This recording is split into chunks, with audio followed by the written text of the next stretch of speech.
Мы у Владислава Арзенба собирались. Мы как раз у него в кабинете находились, когда вдруг вертушка, нет, не вертушка, а звонок по телефону, и Владислав Григорьевич поднимает трубку и звонит зам главы, тогда не администрации, а зам главы администрации Чимчира по фамилии Бадья.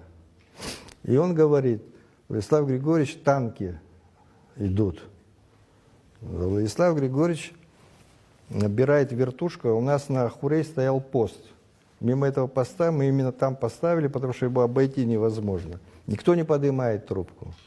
Оказывается, это тоже там умышленно их в это время убрали, повезли в Гал кушать, чтобы освободить дорогу.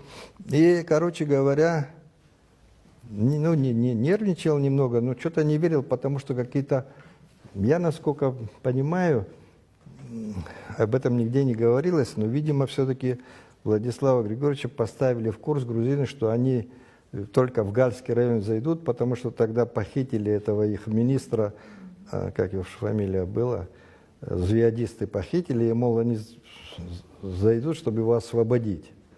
Я думаю, что только поэтому как-то он, ну, когда 2-3 раза позвонил, 3-й раз даже довольно жестко ему Владислав Григорьевич сказал, что прекрати панику и так далее.